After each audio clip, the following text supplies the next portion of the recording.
I now give the floor to the distinguished representative of Sri Lanka.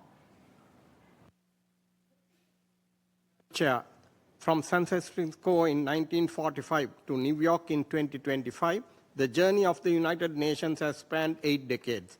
As we commemorate this 80th anniversary, Sri Lanka is reminded that the work of this committee remains the key to the Charter's enduring promise to uphold human dignity, to advance social development, and to strengthen justice. 8 decades on, the challenges before us have grown more complex, but so too has our collective capacity to address them together. From 51 nations at the founding to 193 member states now gathered under the blue flag. This anniversary calls on us to refocus our efforts with renewed determination, guided by solidarity and shared responsibility. Sri Lanka aligns itself with the statement delivered by the distinguished representative of Iraq on behalf of the Group of 77 and China, and reaffirms our solidarity with the wider membership of the Global South in the pursuit of a fairer, more inclusive international order. Madam Chair, the international community stands at crossroads. The world made ambitious commitments under the 2030 Agenda for Sustainable Development. However, as we are all aware, we are falling alarmingly short of the targets. Poverty, inequality, unemployment, and social exclusion are worsening in many regions. The aftershocks of the pandemic, the ongoing triple planetary crisis, and a global financial architecture that fails to respond to the development needs of the Global South have only deepened these challenges. This committee, with its focus on people, dignity, and justice, must be at the forefront of efforts to reverse these trends. That is why Sri Lanka looks forward to a productive and successful Second World Summit for Social Development. This will be the first social summit in 30 years. Let it be the moment we focus on making profound change to improve the lives of people around the globe. It must renew political will, scale up financing for social development, and place people back at the center of the global agenda. For developing countries, it should also serve as a platform to press for a fairer international economic system, one that creates fiscal space for social protection and inclusion. Madam Chair, at the national level, Sri Lanka continues to prioritize the well-being of its people.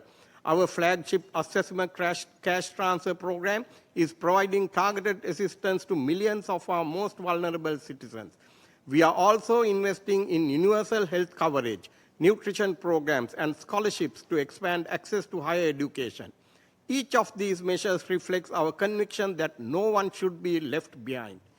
In the same spirit of inclusion, Sri Lanka was honored this year to assume the chairmanship of the 18th session of the Conference of State Parties to the Convention on the Rights of Persons with Disabilities.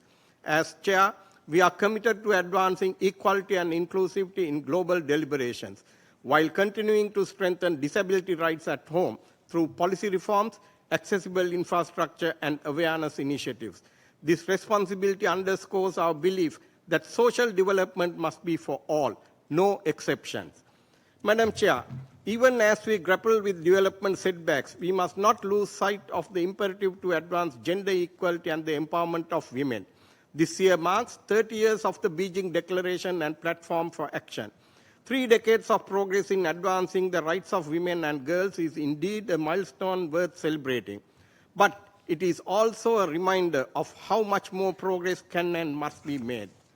Globally, women still face exclusion from peace-building and decision-making processes.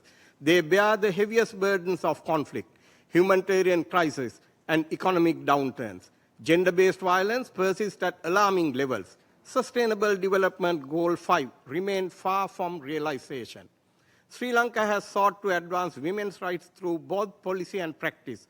Women now account for nearly 60% of the tertiary education enrollment, a testament to our long-standing commitment to free universal education.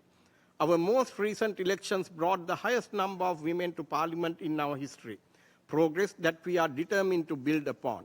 The Women Empowerment Act of 2024 laid the foundation for stronger protections and the establishment of a National Commission on Women. We have also launched innovative programs such as the e-market for women entrepreneurs, which expands women's access to trade and economic opportunities, harnessing technology for empowerment. We must go beyond laws and government policies and strengthen social support systems, shelters for survivors of violence, and platforms that amplify women's voices in governance and community life.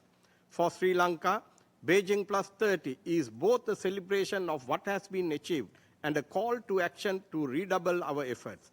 Madam Chair, Sri Lanka reaffirms its commitment to the rights of the child. As an early signatory to the Convention on the Rights of the Child and party to its optional protocols, we have embedded child protection in our laws and institutions. The National Child Protection Authority and the Department of Probation and Child Care Services work hand in hand with communities, religious leaders, and civil society to prevent abuse and promote welfare. A 24-hour helpline ensures that children have direct access to protection and redress. Education remains the cornerstone of Sri Lanka's approach. Free access to primary, secondary, and tertiary education has allowed Sri Lanka to achieve near parity in enrollment, with girls now making up the majority of university students. We complement this with free textbooks, uniforms, meals, and health coverage, including the Suraksha insurance scheme. In healthcare, our vaccination programs maintain high coverage rates, safeguarding children against preventable diseases. We are also adapting to new realities. With the rise of digital platforms, Sri Lanka has established mechanisms to swiftly identify and remove exploitative material online, while promoting responsible and safe use of emerging technologies. Protecting children in the digital realm is essential to ensuring their rights in the 21st century. Madam Chair, the third committee has always been the guardian of the principles of equality and non-discrimination.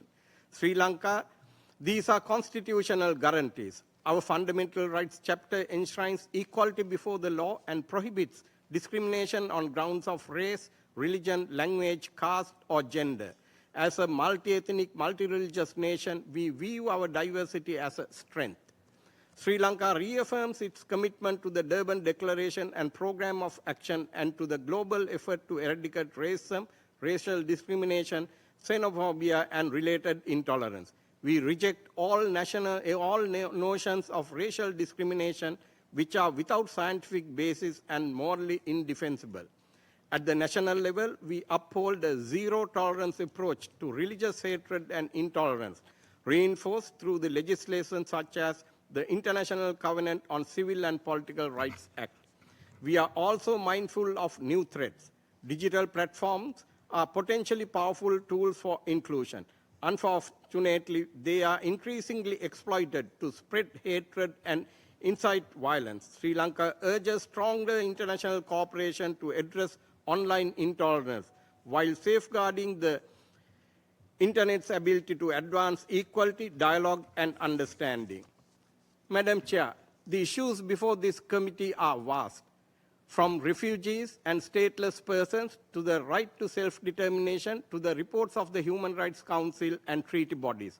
But they are bound together by a common thread, the inherent dignity of the human person. As Maya Anegli reminded us, we are more alike, my friends, than we are unalike. Our deliberations must remain focused on that central truth. Madam Chair, as I close, Sri Lanka reiterates its firm belief that the work of this committee will be vital to shaping a future that is more just, equitable, and inclusive. In this anniversary year, let us recommit to the vision of the Charter and let us work together with generosity, goodwill, and solidarity to build a United Nations that delivers fully on its founding promise. I thank you.